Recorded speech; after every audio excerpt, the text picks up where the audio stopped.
Hello students, my name is Dev Pandya. As you all know that nowadays we are going through this COVID-19 crisis, so because of this everybody should stay home and be safe with your family. So today standard 6th, chapter number 10, English grammar, direct and indirect speech. So I am going through the definitions of this chapter and some of the examples of this chapter. So after that you have to read it by your own and you have to read all the examples and all that, and after that you have to complete all the exercises in your notebook. Okay, so direct and indirect speech. So there are two ways in which we may report the words of a speaker or a writer. So the first one is direct speech, second indirect speech.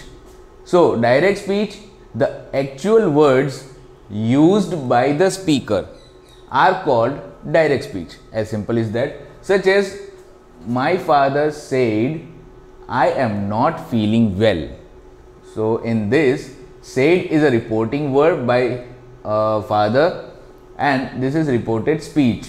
Now in indirect speech gives an account of something that someone has said, but without quoting the actual words that were said or used. Like in this sentence, my father said that he was not feeling well. So direct speech, she said is a reporting verb. In this we have a use of comma, and after that first word of quoted speech begins with a capital letter, like this one, I have passed the examination, and this is reported speech is put between inverted commas. These are inverted commas. So this is the formation how we can form a direct speech. So after that, indirect speech. Like in indirect speech, she said that she had passed the examination. Now this is the formation that how it is formed. Like the first word she is a subject of the reporting verb. Said is a reporting verb. That is conjunction that is used after removing comma and inverted commas. And after that we she, first person pronoun like I is changed into she according to the subject of the reporting verb, and had passed is a verb forms of the present tense are changed into verb forms of the past tense. And here we have a note, like the exact words of the speaker which are put between within quotation marks or inverted commas are called reported speech. The verb that introduces the reported speech is called reporting verb. Now tenses, pronouns and words denoting nearness of time and position undergo certain changes. For example, Neha said I am happy today. Now Neha said that she was happy that day. Next page. Now what are the rules for changing direct speech into indirect speech? If the reporting verb is in the present or future tense, the tense of the reported speech does not change. For example, she says she will work hard. So that is direct speech. And in indirect speech, she says that she will work hard. So instead of this comma and inverted commas, we have to add that she says that she will work hard. So that would be indirect speech. So the principal says Saurabh is an intelligent student. So that is an indirect speech. This is a speaker and this is a reported speech.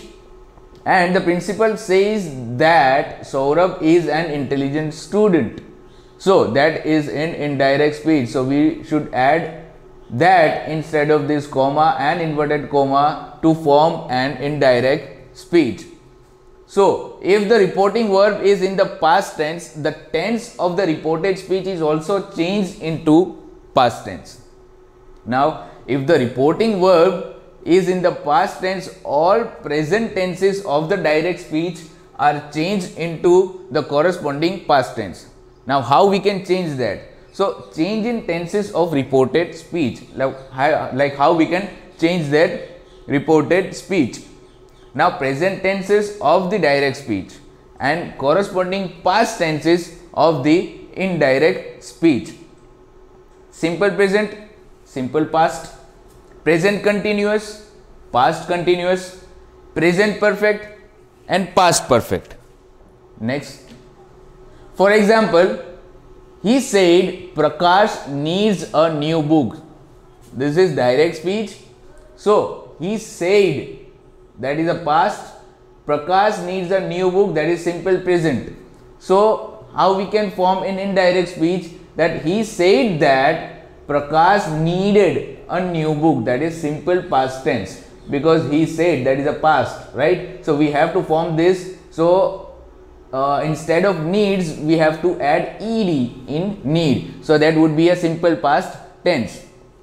So second sentence, she said her brother is singing a song. So she said, that is a past.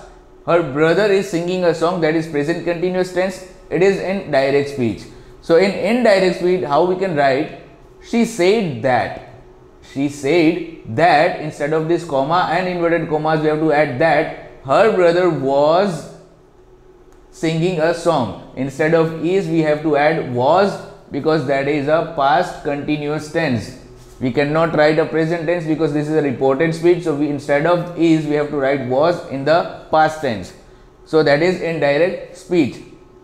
So in the third sentence, what we have? The teacher said, I have taught you this lesson. So that is direct speech. So the teacher said is past. I have taught you this lesson, that is past perfect. So how we can write in indirect speech? The teacher said that she had taught, right, them that lesson. So that is a past perfect tense. So all past tenses of the direct speech are changed as follows, like this: past tense of the direct speech, changed tenses of the indirect speech. So simple past would be past perfect, past continuous would be past perfect continuous tense, and past perfect would be as it is. Next, for example, the teacher said the bell rang on time. So the teacher said, that is past. The bell rang on time, that is simple past tense. It is in direct speech. In indirect speech, the teacher said that the bell had rung on time. So these are the examples. You have to go through that, and after that we have a note here. Past perfect tense of direct speech is not changed in indirect speech. So see, all future tenses of the direct speech change their helping verbs as follows. Like will changes into would, shall changes into should or would. Would is more common.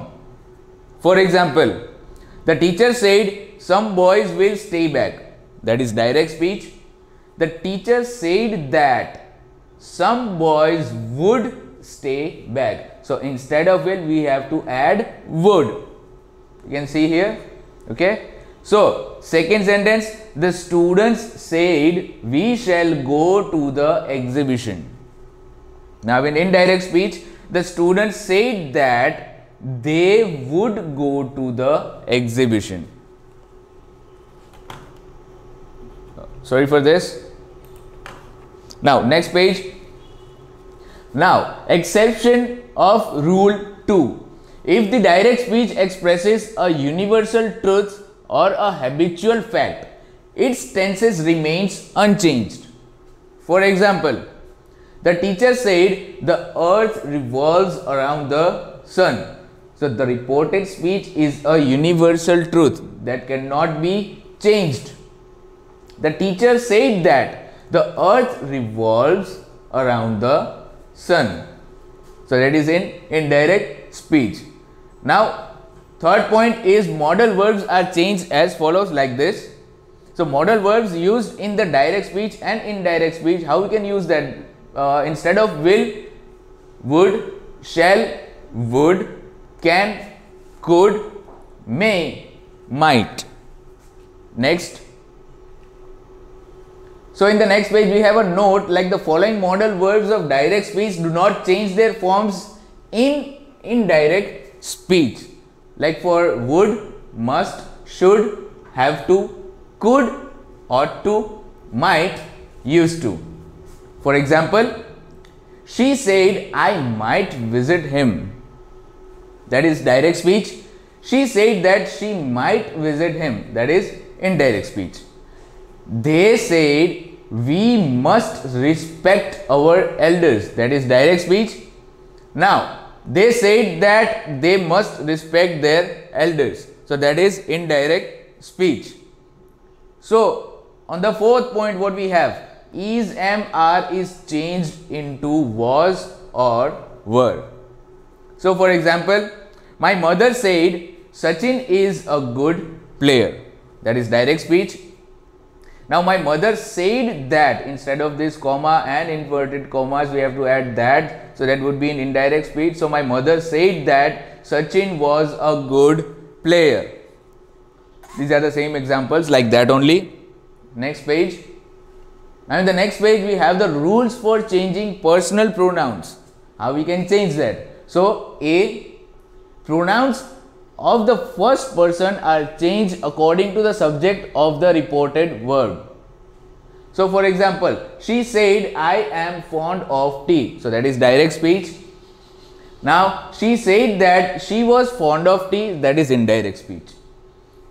Point B, pronouns of the second person are changed according to the object of the reporting verb. For example, he said to me, you are a good writer. That is direct speech.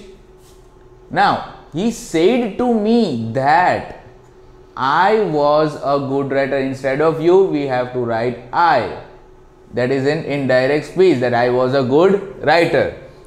Point C, pronouns of the third person are not changed. For example, I said she has washed her clothes. That is direct speech.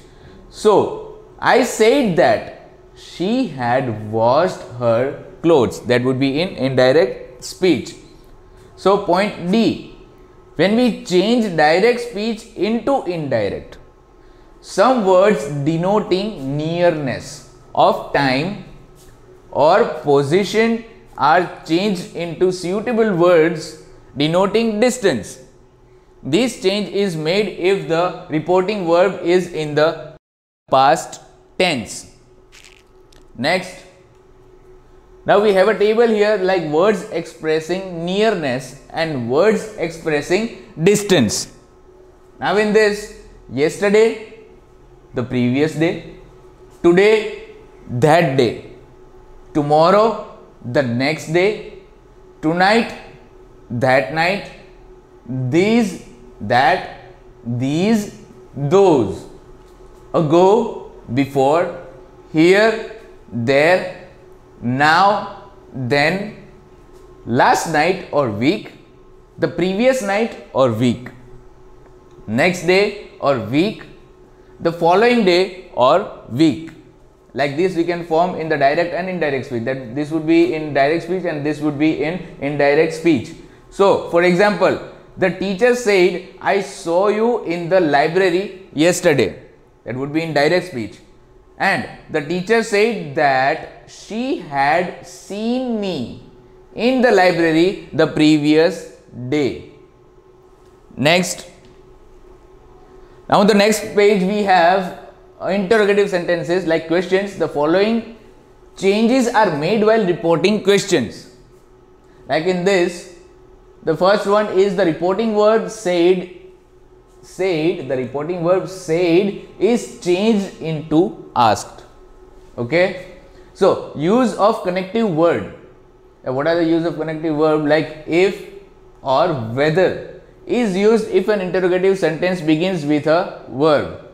Like in question words, we can use what, where, when, why, how, etc. are used if an interrogative sentences has a question word in its beginning. Now, the third point is interrogative form of the direct speech is changed into assertive form.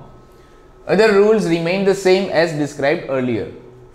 Like in this we have example, she said to me, where are you going? That is direct speech. And she asked me where I was going. That is indirect speech. Second sentence, Nandini said to me, Is your mother a housewife? That is direct speech. And second sentence would be in indirect speech. Nandini asked me if my mother was a housewife. That is indirect speech. So instead of said, we have to add asked. So command and request. Now imperative sentences express commands and request. So the following changes are made while reporting imperative sentences.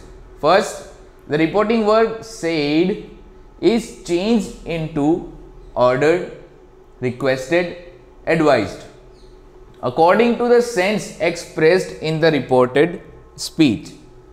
So second point, we put preposition to, to before the base form, like the first form of the verb in affirmative sentences. Next, like on the third point we put not to before the base form, like the first form of the verb in negative sentences. For example, we have three. So first one is Rachna said to me, please pass me the butter. That would be in direct speech. And Rachna requested me to pass the butter. Okay.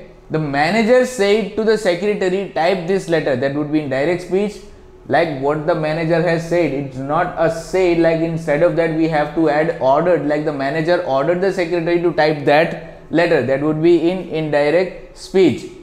Now the third sentence we have is the doctor said to the patient, do not have butter in your diet. So that is direct speech. Now what the doctor said, it's not a said, instead of that we have to add advice, that like the doctor advised the patient not to have butter in his diet. That would be in indirect speech. Now what is exclamatory sentences? Like while reporting exclamations, we generally keep in mind the following rules. These are the rules. 4 rules we have that. So the first one is reporting verb is changed into exclaimed, regretted, applauded, etc. according to the emotions expressed in the direct speech. Now exclamatory sentences is changed into assertive sentence, and the third point is exclamation mark is removed. Fourth, other rules remain the same as described earlier. Now for example, we have Sushma said how foolish I was. Exclamatory sign is here right now. And that would be in direct speech. And Sushma regretted that she was very foolish. That would be in indirect speech. Now the manager said bravo, yes, you have done well. That would be in direct speech. The manager applauded, bravo, yes, you have done good work, like that. Them saying that they had done well. That would be in indirect speech. Now Nandini said how intelligent she is. That would be in direct speech. And Nandini exclaimed that she was very intelligent. That would be in indirect speech. Now at the last we have fact file and summary. There are 2 ways in which we may report the words of a speaker or writer: indirect speech and indirect speech. Now when we quote the actual words of a speaker, it is called direct speech. When we report what a speaker said without quoting his exact words, it is called indirect speech. Thank you.